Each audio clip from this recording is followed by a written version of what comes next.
Welcome dear rockers. आज हम लाए हैं एक साइंटिफिक सर्वाइवल मूवी जो मैंने हाल ही में नेटफ्लिक्स पर देखी थी। ये एपोक्लिप्स के बाद यानी जब पृथ्वी में लाइफ लगभग मिट चुकी है तब की कहानी है। ये उन लोगों की सर्वाइवल स्टोरी है जो एपोक्लिप्स के बाद इस पृथ्वी पर सर्वाइव कर रहे हैं। हमने पृथ्वी के सारे पेड़ पौधे काट डाले, यहाँ की हवा को इतना दूषित कर दिया है कि सांस लेना भी मुश्किल हो गया है। हमने अपने प्लेनेट को इतना नुकसान पहुंचा दिया है कि अब यहाँ कोई भी नहीं रह सकता। कुछ ही लोग जिंदा बचे हुए हैं जो दूसरे प्लेनेट्स में ले जाए जा रहे हैं, लेकिन पृथ्वी को फिर से रहने लायक बनाने की कोशिश में कुछ साइंटिस्ट यहीं पर रुक जाते हैं। मूवी की हीरोइन एक ऐसी सर्वाइवल साइंटिस्ट है। इतनी बुरी सिचुएशन में उसने किस तरह सर्वाइव किया और क्या वो हमारे प्लेनेट को रहने लायक बना सकी? इन सभी सवालों के जवाब हमें इस मूवी में मिलेंगे। तो चलिए दोस्तों, इस मूवी को देखते हैं जिसका नाम है आईओ। मूवी की शुरुआत में स्पेस से पृथ्वी को दिखाते हैं जो नॉर्मली नीले और हरे रंग का दिखता है। दिखने में तो सुंदर भी लगता है, लेकिन यहाँ देखिए वो धीरे धीरे पर्पल रंग का हो रहा है। तभी एक लड़की का वॉइस ओवर आता है कि अत्यधिक प्रदूषण से दुनिया की हवा पर्पल रंग की हो रही है। बिना साफ हवा के हर सेकंड दुनिया के हर कोने में लोग भारी संख्या में मर रहे हैं।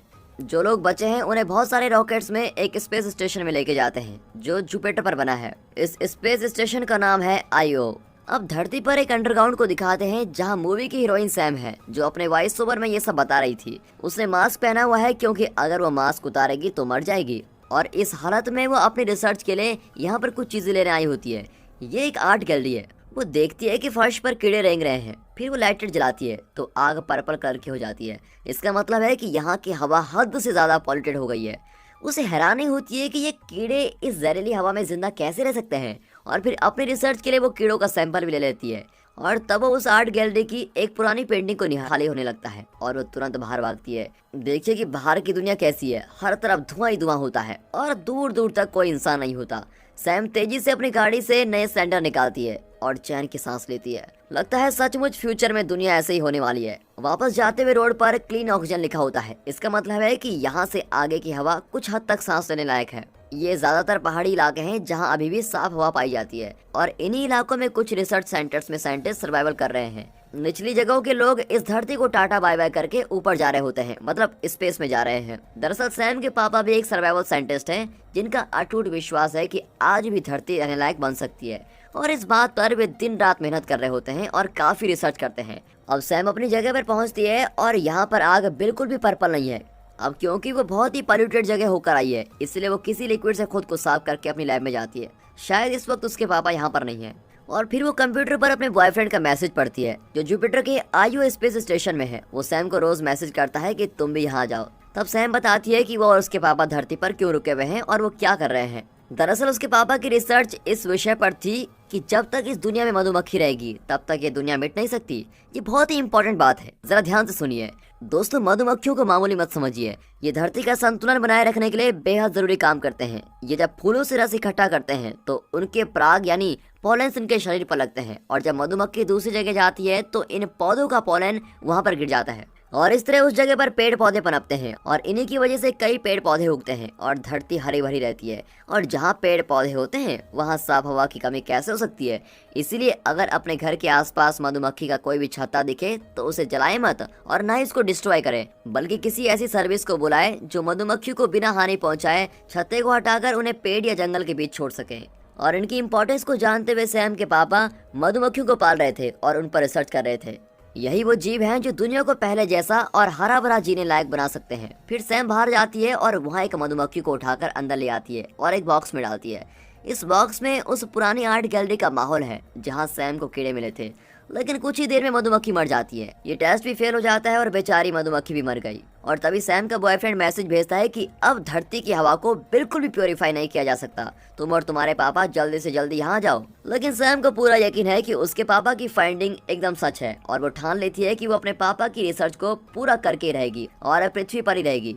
उसके पापा पृथ्वी पर बचे हुए लोगों को हिम्मत देने के लिए रोज एक ब्रॉडकास्ट करते हैं कि ये दुनिया पहले जैसी बन सकती है, हिम्मत से काम लीजिए, यहाँ से भागकर स्पेस में जाना इसका सोल्यूशन नहीं है। और उनकी गैर हाजिरी में सैम उस मैसेज को बार बार ब्रॉडकास्ट कर रही होती है। फिर दिखाते हैं कि इस तरह की सिचुएशन में सैम की रोज की जिंदगी कैसे चलती है और ये क्या खाती है। घर के पीछे ग्रीन हाउस है जहाँ सैम कुछ सब्जियां वगैरह उगा लेती है और इन्हीं को खाकर वो जिंदा रह रही है। वो रोज अपने पापा की रिसर्च वीडियो देखती है और टेलीस्कोप से आईओ को देखती है। यही उसकी लाइफ है। फिर एक दिन उसका बॉयफ्रेंड मैसेज करता है कि सारे स्पेस साइंटिस्ट ने मिलकर स्पेस में एक ऐसी जगह खोज निकाली है जिसका पर्यावरण बिल्कुल धरती जैसा है। इस जगह का नाम है प्रोक्सिमा सेंटोरी। सैम इतना ही पढ़ती है कि स्क्रीन पर डिस्टरबेंस होने लगता है कि कोई वायर कट गई है। और फिर सैम वायर लेने के लिए फिर से उस आर्ट गैलरी में जाती है और वहाँ की पुरानी पेंटिंग से संबंधित कुछ बुक्स उठा लेती है और फिर वायर लेकर वहाँ जाती है और फिर वायर लेकर वहाँ से जाने लगती है। तभी अचानक बहुत ही भारी तूफान उस दिशा में आ रहा होता है। अगर तूफान आया तो हर तरफ से प्रदूषित हवा आएगी और घबराकर सैम वहाँ से तुरंत निकलती है और अपने घर पर पहुँचती है। वो देखती है कि दिया पर्पल रंग का हो गया है, मतलब दूषित हवा वहाँ पहुँच चुकी है और फिर बहुत तेज हवा चलने लगती है। और फिर सैम टेप से खिड़की और दरवाजे को सील करती है, लेकिन उसका कोई फायदा नहीं होता और इस तरह प्रदूषित हवा घर भर में फैल जाती है और कोई रास्ता न पाकर वो घर के अंदर ही ऑक्सीजन मास्क पहनकर सिस्टम पर बैठी रहती है। फिर वो कंप्यूटर स्क्रीन को वायर से कनेक्ट करती है और बॉयफ्रेंड का मैसेज पढ़ने लगती है। उसमें लिखा होता है कि आयो से प्रोक्सिमा सेंटरी पहुंचने में 10 साल लगेंगे, इसलिए हमने पूरे स्पेस स्टेशन को वहां ले जाने का फैसला किया है और वहां जाकर पता चलेगा कि हम इंसान वहां कैसे रहेंगे, लेकिन हमें ये रिस्क लेना ही पड़ेगा। इसलिए धरती से कई स्पेस शटल आयो आने वाले हैं और आखिरी स्पेस शटल 4 दिन में पृथ्वी से निकलेगा। उसके बाद अगर कोई वहां पर रह गया तो उसको बचाने कोई नहीं आएगा, इसलिए तुम और तुम्हारे पापा जल्दी से उसमें चढ़कर आ जाना। अब ये पढ़कर सैम एकदम सुन्न हो जाती है और उसको कुछ नहीं सोचता, वो चुपचाप लेट जाती है। अगले शॉट में सैम बीच पर खड़ी होती है और उसने मास्क भी नहीं पहना होता है और वो बड़े आराम से सांस ले पाती है। वो खुद चौंक जाती है कि सांस लेना इतना आसान कब से हो गया। तब उसका सपना टूट जाता है और वो अचानक से उठती है और घर के बाहर का दिया भी नॉर्मल कलर का होता है। लगता है तूफान निकल गया है और हवा फिर से जरा क्लीन हो गई है। और फिर सैम अपने रिसर्च के सबसे जरूरी सैंपल्स को यानी मधुमक्खियों को देखने जाती है, लेकिन वहाँ एक भी मधुमक्खी नहीं बची होती है। सबको तूफान उड़ा ले गया होता है। अब सैम टेंशन में और बेबसी के मारे चिल्लाने लगती है और इतने सालों से वो और उसके पापा जो रिसर्च कर रहे थे वो सब कुछ मिट्टी में मिल चुका होता है। फिर वो तुरंत अंदर जाती है और मैसेज टाइप करने लगती है कि हमारे सारे सैंपल्स मिट गए हैं, मैं हिम्मत और उम्मीद दोनों खो चुकी हूँ, तूफान सब कुछ मिटा चुका है। अब मैं चाहूँ भी तो आखिरी शटल तक नहीं पहुँच सकती क्योंकि मेरे पास ऑक्सीजन सिलेंडर बचे नहीं है। मैसेज भेजकर वो टूट कर रोने लगती है।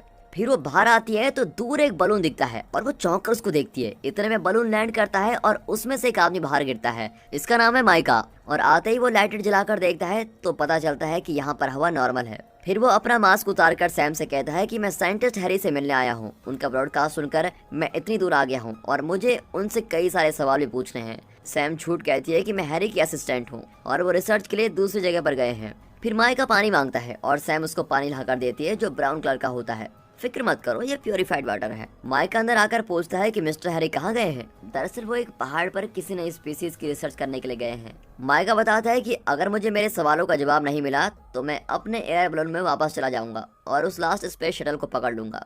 सैम मन ही मन सोचती है कि इस आदमी की मदद से मैं भी उस शटल तक पहुंच सकती हूँ, लेकिन फिलहाल वो कुछ नहीं कहती। फिर वो माइका के लिए खाना लेने जाती है, पर माइका कहता है मैं जानता हूँ तुम्हारे पास खाने को ज्यादा कुछ नहीं होगा, जो भी है तुम अपने लिए बचा कर रख लो, मुझे भूख नहीं है। लेकिन असल में उसको बहुत भूख लगी होती है। तब सैम एक बास्केट भरकर सब्जियां लेके आती है और ये देखकर माइका के मुंह में पानी आ जाता है। फिर सैम उसको खाने के लिए शहद भी देती है। बेचारा स्पून को चाटता ही रह जाता है। सैम पूछती है क्या तुमने रास्ते में कोई जिंदा जानवर या पक्षी देखा। माइका कहता है मुझे एक भी जिंदा जीव जंतु नजर नहीं आया। अच्छा ठीक है, लेकिन तुमने बीच पर कुछ देखा।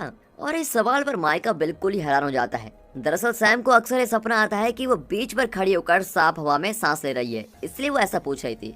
सैम बताती है कि हैरी को लौटने में 2 हफ्ते लग जाएंगे, इसलिए माइका वहीं रुकने का फैसला करता है। फिर सैम उसको अपनी रिसर्च दिखाती है। ओह काफी अच्छा कमरा है, क्या ये मिस्टर हैरी का कमरा है। हाँ, लेकिन उसके अंदर वो मुझको भी अलाउ नहीं करते। अब उसकी लैब और रिसर्च को देखकर माइका बिल्कुल ही चकित रह जाता है। अब अगली सुबह सैम उस पुरानी पेंटिंग से रिलेटेड बुक्स पढ़ रही होती है। फिर वो बाहर आकर माइका से कहती है कि कल तूफान में यहाँ का सब कुछ तितर बितर हो गया, उन्हें फिक्स करने में मेरी मदद करो। वो उसकी हेल्प करता है और विंड डायरेक्शन दिखाने वाली मशीन को सीधा करता है। फिर वे अंदर जाते हैं और माइका सैम की बुक पढ़ने लगता है और तब सैम अपने बॉयफ्रेंड के बारे में बताती है और माइका भी अपने कई एक्सपीरियंसेस के बारे में बताने लगता है। और इस तरह दोनों बहुत दिन बाद अपना दिल खोलकर किसी से बातें कर रहे होते हैं। अब सैम को माइका पर विश्वास होने लगता है और वो अपने पापा के बारे में बताने लगती है। हैरी और कोई नहीं, मेरे पापा हैं। और ये सुनकर माइका बिल्कुल ही चौंक जाता है। फिर वो माइका को अपना ग्रीन हाउस दिखाती है। उस रात वो अपने पापा की रिसर्च वीडियोस प्ले करती है। जब दुनिया प्रदूषण के कारण मिटने लगी थी तो हैरी ने लूसी नाम के सुअर पर रिसर्च की थी। दरअसल लूसी बहुत ही प्रदूषित जगह में भी सरवाइव करने की क्षमता रखती थी, इसीलिए हैरी इस रिसर्च में लगा हुआ था कि अगर इस स्थिति में लूसी जिंदा रह सकती है तो हम इंसान भी जिंदा जरूर रहेंगे। लेकिन आखिर में लूसी भी प्रदूषण के कारण मर जाती है और फिर हैरी का एक इंटरव्यू चल रहा होता है जिसमें बताते हैं कि धरती से लोग स्पेस स्टेशन में जा रहे हैं, लेकिन हैरी जाने से बिल्कुल मना कर देता है। उसका अटूट विश्वास है कि यह हमारी धरती है और इसे हमें ठीक करना है। इसे हमने खुद प्रदूषित किया है और अब हम यहाँ से दूर भागने की कोशिश कर रहे हैं। ये बिल्कुल गलत है। मैं यहीं रहकर इसको ठीक करना चाहता हूँ और यही विश्वास सैम का भी है। अगले दिन माइका किसी तरह सैम के कमरे में चला जाता है और वहाँ एक फोटो को देखकर पूछता है, क्या ये तुम्हारी माँ है? सैम कहती है, हाँ, लेकिन वो अब नहीं रही। माइका टेंशन में पूछता है, तुम्हारी माँ तुम्हारे पापा की वजह से मरी है, राइट? क्या बकवास कर रहे हो? और नहीं तो क्या, हैरी की जिद की ही वजह से तुम्हें और तुम्हारी माँ को यहाँ रहना पड़ा, वरना तुम दोनों तो कब के आयु में पहुँच गए होते। फिर वो जाकर हैरी का कमरा खोल देता है और उस कमरे में इतनी धूल होती है कि माइका बिल्कुल ही चौंक जाता है। वो सैम से पूछता है, सच बताओ तुम्हारे पापा कहाँ हैं? क्योंकि यहाँ पर धूल पड़ी हुई है और इसका मतलब है कि वो काफी दिनों से यहाँ पर नहीं है। तब हमको एक फ्लैशबैक दिखाया जाता है कि सैम लैब में अपना काम कर रही है और उसने ऑक्सीजन पहना होता है। तब उसके पापा हैरी आते हैं और सैम बिल्कुल ही चौंक जाती है कि वो बिना मास्क के कैसे सांस ले रहे हैं। वो डांटती है कि प्लीज ऑक्सीजन पहन लो, लेकिन हैरी कहता है, मुझे उसकी जरूरत नहीं है। तुम मेरी बात ध्यान से सुनो और अगले स्पेस शटल में यहाँ से निकल जाओ। पापा, ये आपकी रिसर्च है, इसलिए मैं इसको अधूरा छोड़कर नहीं जा सकती। देखो सैम, ये कोई खेल नहीं है। तुम्हारी माँ को तो मैं खो चुका हूँ और अब तुमको नहीं खो सकता। दरअसल हैरी अपने ब्रॉडकास्ट में सबको बता रहा होता है कि हम मिलकर इस धरती को फिर से रहने लायक बना सकते हैं। वो हमेशा से आयु पर जाने के खिलाफ था, लेकिन उसने अपनी पत्नी और बेटी को जाने से कभी मना नहीं किया था। लेकिन सैम और उसकी माँ को हैरी पर पूरा विश्वास था और इसलिए दोनों यहीं रुक गए।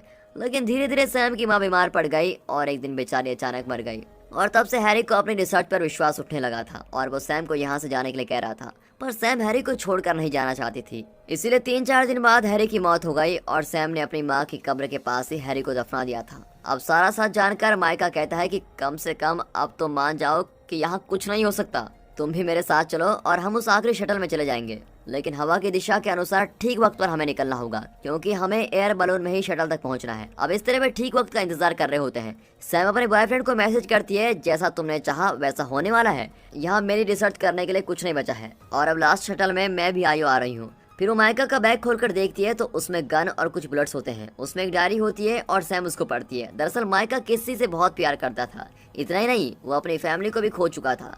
अब ये सब पढ़कर सैम उसके लिए बहुत ही दुखी होती है और बाहर माइका हवा की दिशा को चेक कर रहा होता है। सैम अपनी जरूरत की चीजें पैक कर रही होती है। उसकी मदद के लिए माइका मधुमक्खियों के खाली बॉक्सेस को लेने जाता है, लेकिन वहाँ किसी चीज को देखकर तुरंत सैम के पास भागा आता है और उसे बॉक्सेस के पास लेके जाता है। वे देखते हैं कि इतने भारी भरकम तूफान के बाद भी एक मधुमक्खी जिंदा है और वो भी मधुमक्खियों की रानी है। मतलब हैरी की थ्योरी सच निकली, लेकिन इस अकेली मधुमक्खी को रखकर कोई रिसर्च नहीं की जा सकती और इसलिए सैम उसको उड़ने देती है। अब फिर शाम को सैम का बॉयफ्रेंड मैसेज करता है कि ये तुम्हारे लिए मेरा लास्ट मैसेज है, इसके बाद तुम मेरे मैसेज का इंतजार मत करना, क्योंकि मुझे प्रॉक्सिमा सेंचुरी में एक रिसर्च का काम मिल चुका है जो बहुत ही इंटरेस्टिंग काम है। इसमें मुझे 10 साल से भी ज्यादा लग सकते हैं और अगर 10 साल बाद तुम मुझे याद रही तो देखा जाएगा। इस तरह का ब्रेकअप लेटर पढ़कर सैम मायूस हो जाती है, क्योंकि वो सिर्फ अपने बॉयफ्रेंड के लिए आयु पर जाना चाहती थी। अब लेकिन ये मैसेज पढ़ने के बाद वो बेचारी टूट जाती है।